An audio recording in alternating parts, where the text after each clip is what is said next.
For over 4 decades, he wasn't just a wrestler. He was the embodiment of larger than life. Hulk Hogan became a hero to millions, a global icon and a cultural phenomenon. He built an empire on 3 commandments: train, say your prayers, and eat your vitamins. But empires fall, heroes are human, and legends never truly die. If you love wrestling and want to see more videos like this, subscribe to SlamTube Wrestling, where we explore the untold stories and legendary moments from the squared circle. Before the 24-inch pythons, before Hulkamania ran wild, there was just Terry Bollea, a 6'7" musician from Augusta, Georgia, playing bass in a Florida rock band called Ruckus. But his physical stature was impossible to ignore. Jack and Jerry Briscoe saw something more. They sent him to the one man who could forge that future or break him trying. Hiro Matsuda. From the very beginning, Terry Bollea was not just learning to be a wrestler, he was learning to build a myth. He was crafting the narrative of a man who could endure any pain, overcome any obstacle, a theme that would define his entire career. It was in the World Wrestling Federation, under the guidance of Vince McMahon Sr., that he first tasted the big time. In his first run with the company, he battled the promotion's top heroes, including Ted DiBiase, in a hard-fought battle at Madison Square Garden. He even faced the 8th wonder of the world, Andre the Giant, in a series of brutal, bloody encounters that foreshadowed their epic, world-changing destiny. He became the AWA's biggest star, a cultural phenomenon, chasing champion Nick Bockwinkel for the world title. But Gagne hesitated. He never put the championship on Hogan, often booking disqualification finishes to protect both men. It was a decision that would change the course of wrestling history, because a new visionary was watching from the East Coast, Vince McMahon Jr., and he had a plan to take professional wrestling from a regional attraction to a global empire, with Hulk Hogan as his superhero. On January 23, 1984, the villainous Iron Sheik had just ended Bob Backlund's nearly 6-year reign as WWF champion. In just 5 minutes and 40 seconds, Hogan did the impossible. A new era had begun. Hulkamania was running wild. For 3 years, Hogan was an unstoppable champion, a real-life superhero for a generation of children. But his greatest challenge was a man he once called his friend. On an episode of Piper's Pit, the world watched as Andre the Giant grew jealous of Hogan's spotlight and betrayed his friend, ripping the shirt and the crucifix from Hogan's chest. The challenge was made. WrestleMania 3, the Pontiac Silverdome, a reported 93,000 fans. It was the main event that defined a generation. Hogan lifted the 500-pound giant and slammed him into the history books. It was more than a wrestling move. It was an iconic moment of the 1980s. Hogan's run in the 1980s was not just about being popular, it was about establishing the very language of modern wrestling storytelling on its biggest stage. He found his next great rival in a force of nature in his own right, the Macho Man Randy Savage. They were friends, managed by the lovely Miss Elizabeth. They were the most powerful force in the WWF. But a storm was brewing. Savage's intense paranoid jealousy over their shared manager began to tear the super team apart. It was a slow, agonizing burn, a story of friendship turning to suspicion and suspicion turning to hate. Savage attacked Hogan with the championship belt, accusing him of having lust in his eyes. The main event of WrestleMania 5 was set. In a deeply personal and emotional battle, Hogan defeated his former friend to reclaim the WWE Championship for a second time, but as one challenge was conquered, another emerged. A warrior from parts unknown, whose intensity matched Hogan's charisma. The Ultimate Warrior. It was billed as the Ultimate Challenge, champion versus champion, title for title. In the Toronto Skydome, after a rare missed leg drop, Warrior hit the big splash. 1, 2, 3. For the first time in his dominant WWF run, Hulk Hogan was pinned cleanly in the middle of the ring. He graciously handed the championship belt to Warrior, a symbolic passing of the torch that solidified a new megastar. After testifying in Vince McMahon's 1994 steroid trial, the real American hero persona was tarnished. The world of wrestling was changing. Hogan left the WWF, the house he built, and headed south to rival promotion, World Championship Wrestling. He arrived to great fanfare. The cheers were fading. The Hulkamania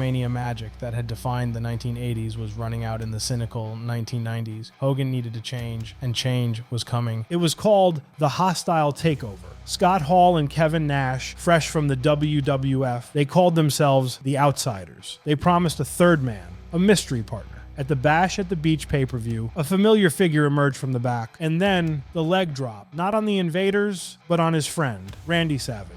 The arena in Daytona Beach, Florida fell into a stunned silence, which quickly turned to outrage. Garbage rained down from the stands as fans realized the unthinkable had happened. The ultimate hero had become the ultimate villain. This was not just a plot twist. It was a strategic, calculated act of creative self-preservation. Hogan understood that his old story had run its course. The only way to remain the center of the wrestling universe was to become the villain of the very world he had created. He called himself Hollywood Hogan. He turned his back on the fans, the kids, the charities. He traded the red and yellow for black and white, and in doing so, he became the biggest star in wrestling all over again. The NWO became the hottest act in the industry, leading WCW to dominate the ratings for 83 consecutive weeks and forcing the WWF to evolve into the edgy, reality-based Attitude Era to compete. After WCW closed its doors and was purchased by Vince McMahon, the unthinkable happened. The NWO Hollywood Hogan returned to the WWE. A collision course was set for WrestleMania 10 in Toronto. It was billed as icon versus icon. Hollywood Hogan, the man who defined the 1980s versus the biggest star of the new generation, The Rock. But the 68,000 fans in the Toronto Sky Dome had a different story in mind. From the moment his music hit, they refused to boo their childhood hero. With every move, they cheered Hogan and booed The Rock. They hijacked the match, transforming the villain back into the hero before everyone's eyes. The emotional connection fans had built with the Hulk Hogan of the 1980s was so powerful that it completely overrode the company's intended narrative more than a decade later. The idea of Hulk Hogan had become more powerful than any single storyline. After The Rock secured the victory, the two men shook hands, a sign of mutual respect. When Hall and Nash came to the ring to attack Hogan for this show of sportsmanship, The Rock made the save. And in a moment that no script could have planned, The Rock urged Hogan to pose for the crowd one more time. The red and yellow was back. Hulkamania was alive. But the line between the Immortal character and the mortal man, Terry Bollea, was about to be erased forever. For all the glory in the ring, his life outside of it was increasingly defined by controversy. In 1994, Vince McMahon stood trial, accused of distributing steroids to his wrestlers. Hogan, granted immunity from prosecution, was called as the government's star witness. Under oath, he admitted to using anabolic steroids since 1976 to gain size and weight, but he testified that McMahon had never sold the drugs to him nor ordered him to take them. Hogan's testimony was critical in McMahon's eventual acquittal, but the admission shattered the "say your prayers and take your vitamins" mantra that had defined his heroic persona. The superhero was revealed to be flawed. In his final decade, he endured an almost endless series of surgeries. By his own count, over 25 major operations in 10 years. Rumors about his declining health swirled for months, always denied by his family and representatives. They insisted he was recovering from a minor neck procedure, that there was no reason to panic. Then, on the morning of July 24th, 2025, the news broke. The man the world knew as Hulk Hogan was dead